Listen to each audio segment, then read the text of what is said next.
কক্সবাজারে হামে আক্রান্ত হয়ে ২ শিশুর মৃত্যু হয়েছে। একই সঙ্গে হাসপাতালে ভর্তি রোগীর সংখ্যাও বাড়ছে।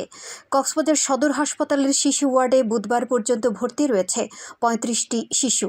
নতুন করে হামে আক্রান্ত হয়েছে আরও ১৮ জন শিশু। গতকাল হাম কর্নারে হামের লক্ষণ নিয়ে মহেশখালীর এক শিশু মারা যায়। এর আগে মঙ্গলবার রামুর দক্ষিণ মিঠাছড়ির আরেক শিশুর মৃত্যু হয়েছে। কক্সবাজার সদর হাসপাতালের শিশু স্বাস্থ্য বিভাগের সহকারী রেজিস্ট্রার ডাক্তার মোহাম্মদ শহীদুল আলম বলেন, মারা যাওয়া ২ শিশুই হামের পাশাপাশি নিউমোনিয়ায় আক্রান্ত ছিল, যা তাদের শারীরিক অবস্থাকে জটিল করে তোলে। জেলা সিভিল সার্জন কার্যালয় জানিয়েছে, ১ জানুয়ারি থেকে ১ এপ্রিল পর্যন্ত ৯৯ জন হামে আক্রান্ত হয়েছে। কক্সবাজারের ভারপ্রাপ্ত civil surgeon doctor Mohiuddin Mohammad Alamgir জানান, হামের টিকা ৯ মাসে এবং ১৫ মাসে ২ বার দেওয়া হয়। এদিকে আগামী রোববার থেকে হামের জরুরি টিকাদান কার্যক্রম শুরু করছে সরকার।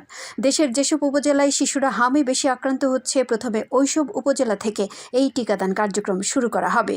বুধবার মন্ত্রণালয়ে আয়োজিত এক সংবাদ সম্মেলনে স্বাস্থ্য ও পরিবার কল্যাণ মন্ত্রী সরদার মোহাম্মদ সাখাওয়াত হোসেন এই ঘোষণা দিয়েছেন।